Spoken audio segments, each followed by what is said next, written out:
Hey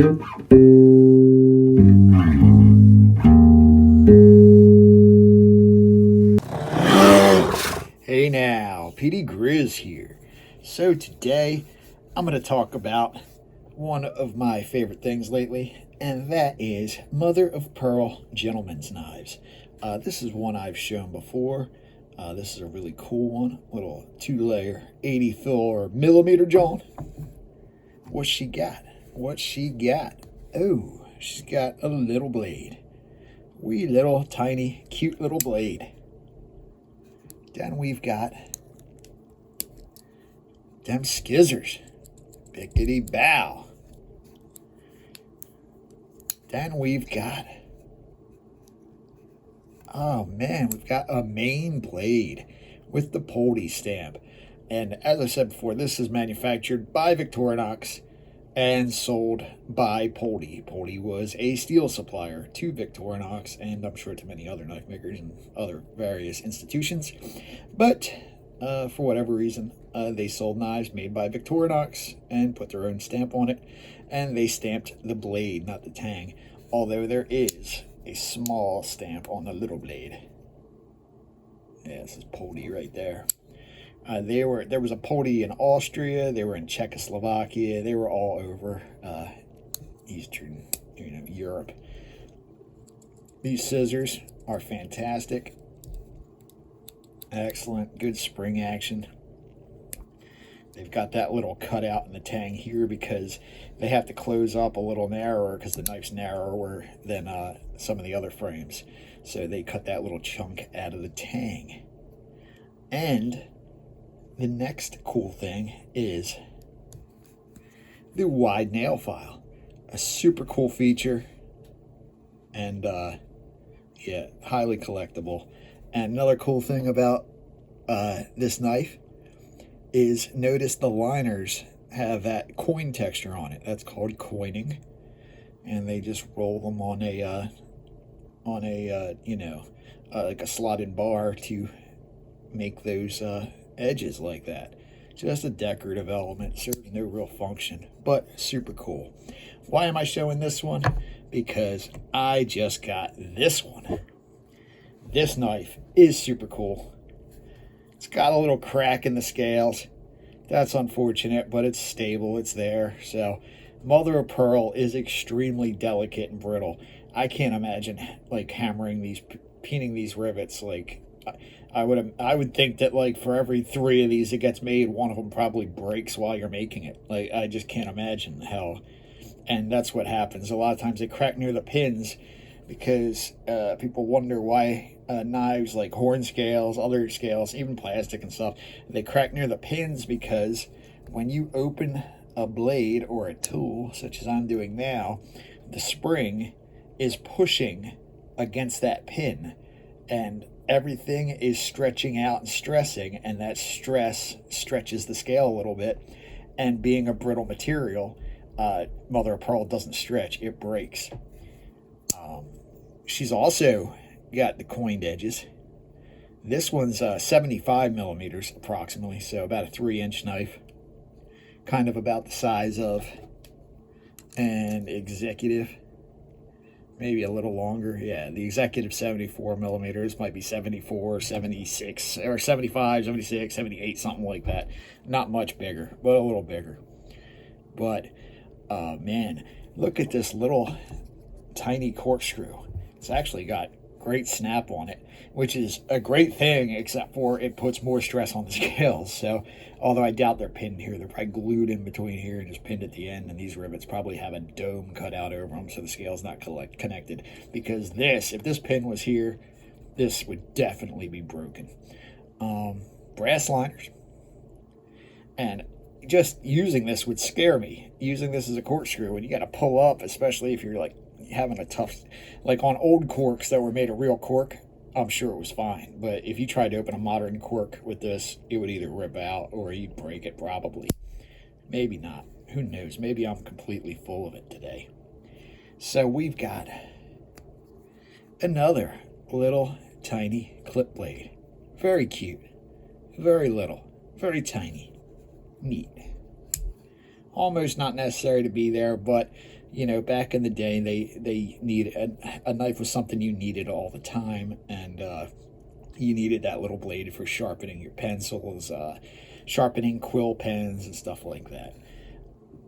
Next up, we got the main blade, and she's a beaut.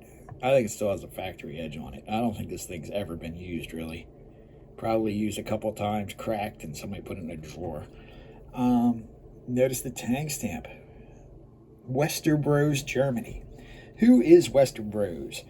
Westerbros is a company that made straight razors and pocket knives going way back into the 1800s.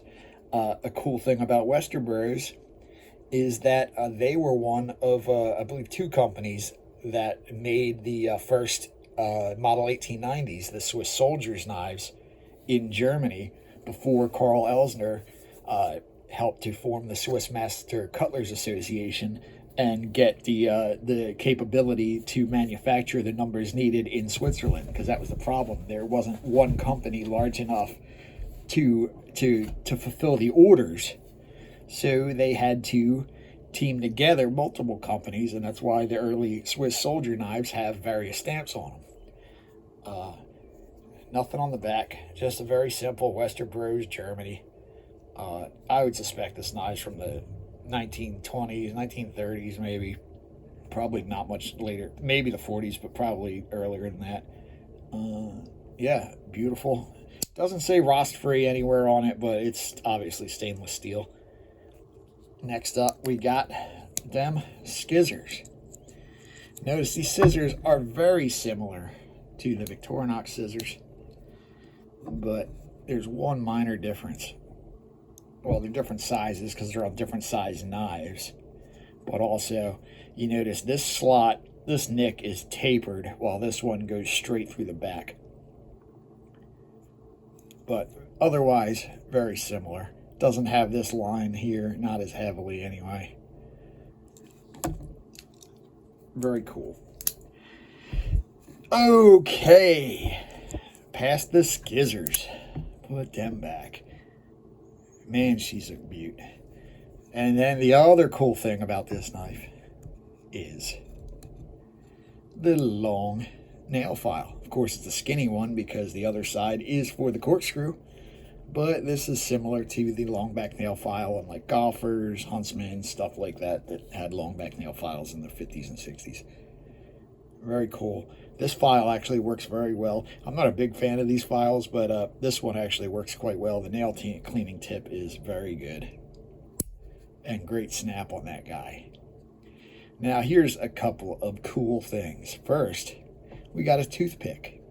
Not just any toothpick, but a tortoise toothpick. And this isn't fake plastic tortoise. This is real tortoise shell. Very cool.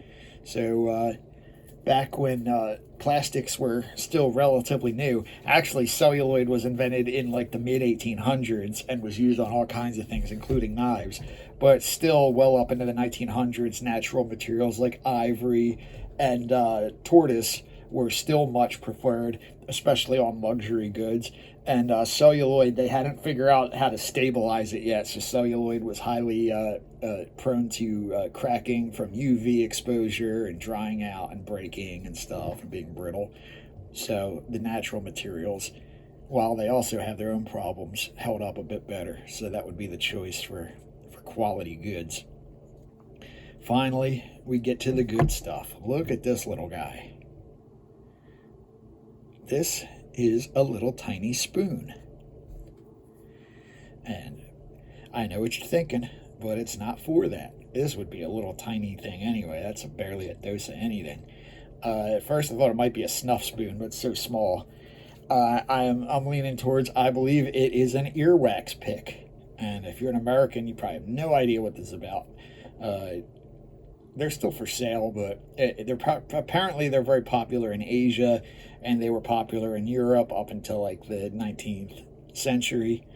But before the cotton swab or any other method to clean out the ears, people carried around a little tool for doing it. and I'm sure it works fine. I don't want to stick this in my ear, but yeah, it looks like it would work just fine. It's probably a bad idea to go sticking metal stuff in your ears. You're not even supposed to stick Q-tips in your ears, let alone a metal rod. But that's just super cool to see. And if you don't know what snuff is powdered tobacco.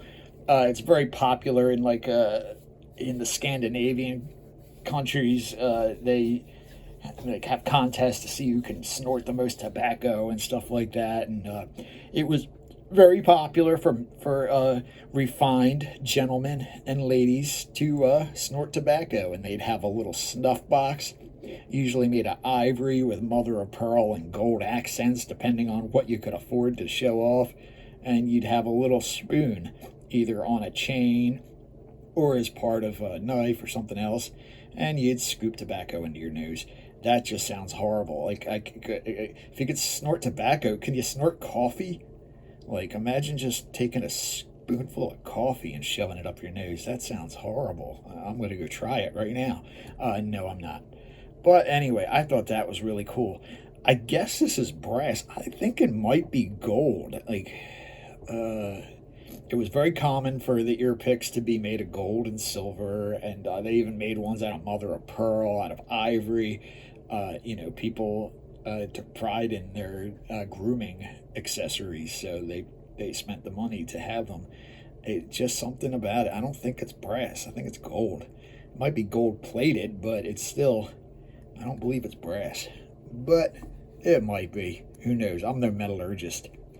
But man, what a cool little knife. This knife, I've been depressed for the last couple weeks. It's been really bugging me. It's something I struggle with a lot.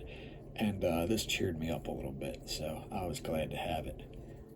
I paid, I think, $20 for this. I mean, you can't beat that. And in the pictures I saw from the seller, it just looked flat white. I'm sure people assumed it was just plastic or something, but one picture I could just barely see the luster. The problem with mother of pearl is if you wash it in light, like a real photographer, they set up a bunch of lights around it. Some of the sellers, they'll set up a little photo box and have lighting in it. Problem is, too much light, it kind of washes out all white. But when you've got light coming from one direction, it reflects and you get that luster. And man, look how deep and colorful it is. You can just see all those hues of pink and green and orange coming out of it. This one too. I mean, this one too is great. That's why I love mother of pearl. This one's even better. This is some of the best mother of pearl I've ever seen. But pearloid, mother of toilet seat, I don't go for that. I just can't. It looks terrible, and it gets all yellow from UV light. It just looks awful. But yeah, real pearl is the real deal. This is something I'll definitely carry if I got to go to a wedding or a funeral. Or to church, but I don't go to church. It's been a long time since I've been to church, so I'll be carrying it there.